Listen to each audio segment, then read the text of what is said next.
Apprehensive Estel by any means necessary. Seems the Council of Six is growing desperate. Those were their words. I've relayed them to you. My contract states I'm to receive payment for my troubles from you. Then your contract is mistaken. I've heard nothing of the sort. Bah, fine. You'll have your fee. But I am taking the small discount. Only fair as a regular customer, eh? if you must. Still, this vessel is quite the little monster, no? To have this Sky Knight so undone. If the margin is high enough, I would tackle a behemoth bare-handed. But until I see a profit, I'll not move an inch. Business is business, yes?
Silence, one and all! Your king, Camor the Eighth, speaks! My people, I thank you for your tireless efforts. As you are well aware, our glorious nation's production has suffered a harsh fall since the wind's cessation brought the Grand Mill to a halt. Without nature's former bounty, our turbines went completely still. They sit as silent as the desert night. In the wake of this crisis, you rose up and took matters literally in hand, operating the turbines manually. I, your king, lack words to thank you for your hard work. However, I am much aggrieved to say that energy production is less than 1/5 its former total. At this rate, our proud kingdom, renowned for its unparalleled industry, is doomed to ineluctable decline. I find myself without recourse but to revisit my prior fiat regarding the schedule of all able-bodied citizens. Henceforth, Labor shall commence at 0900 hours and will extend beyond the current 1659 until 2059, effective immediately. What? We're flesh and blood. We need rest. In so doing, turbine output is expected to rise to 30% of its former value before the wind ceased output of...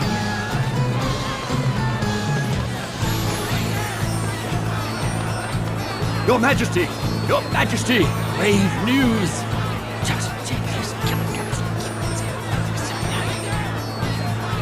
What? The Vestal?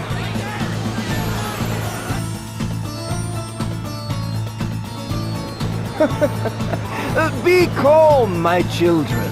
I know your pain all too well. My heart bleeds just as yours. But I ask that you join me in remembering the cause of our woes. The crystal orthodoxy and the Vestal's indolence. Therein lies the true cause of the wind's absence. And what has the great Vestal done since the air went still? What did she do in the face of your suffering?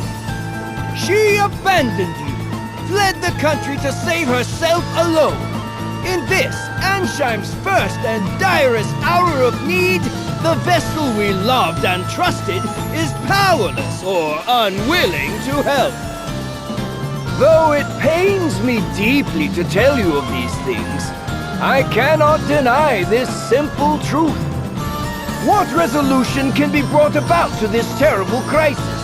The crystal orthodoxy is naught but a hollow creed. What result have years of worship at the altar of the crystal brought us? Once more I say it. It is by our own hands that we shall push this glorious kingdom ever forward. Onward to still greater glory! There! Just now, that leer. That was aimed at us! Seems that little speech was for your benefit, Agnes. It's slander is what it is. That creep's giving you no chance at all to defend yourself. Agnes.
Onius oblige, vessel of wind.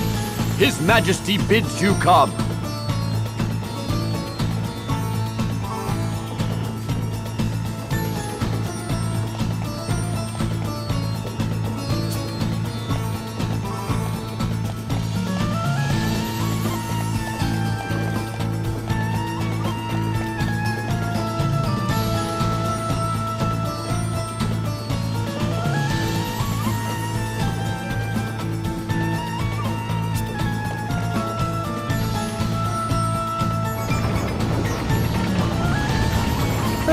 I see you've returned, Vestal.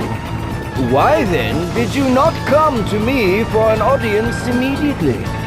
I was dreadfully worried, you know. I'd begun to think you'd fallen victim to some terrible accident.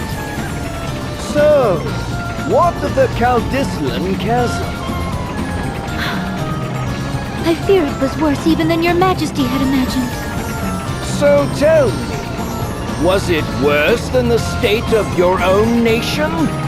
Are you even aware of the situation here? The wind remains still. And the Grand Mill be calm. I'm pleased to see you're not totally ignorant. The turbines that form the heart of this kingdom, the greatest symbols of her wisdom, now turn by hand.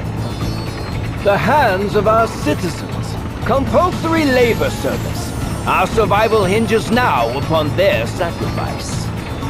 And even that will not last forever. We need that mill turning again soon. Not by our citizens' hands, but by the wind. And whose job is it to see that the wind blows, if not the Vestals? I can think of no other value you provide, save that. Anyway, will you now end the suffering your negligence has caused to this land, to its people? Or is that beyond your abilities? Perhaps you would sooner run again, turn away from the plight of your people. If that is all His Majesty wished to say, I'll be on my way. I haven't the time to waste here.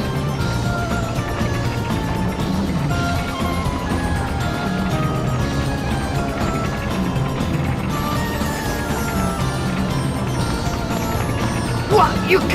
I'll not be spoken to like this! Just whose fault do you think this mess is, girl?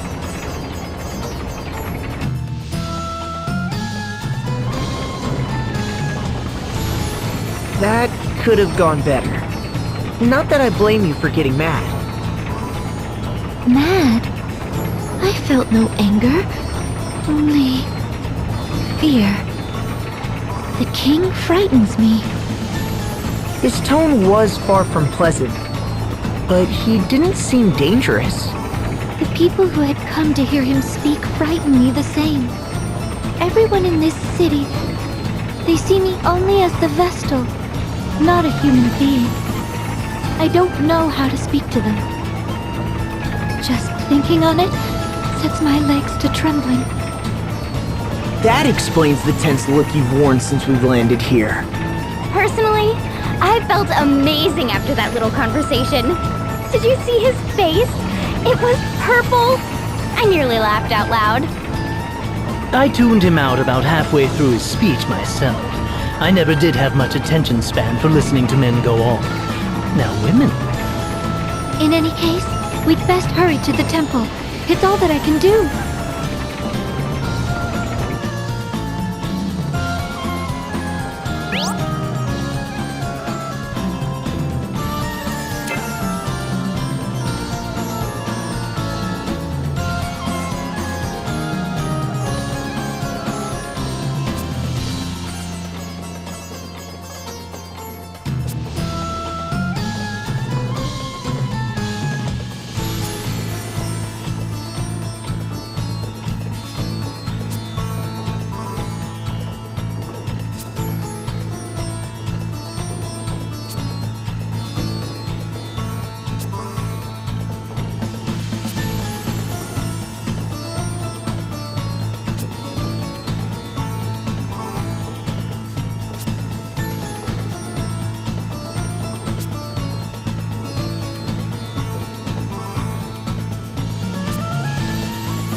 Bye.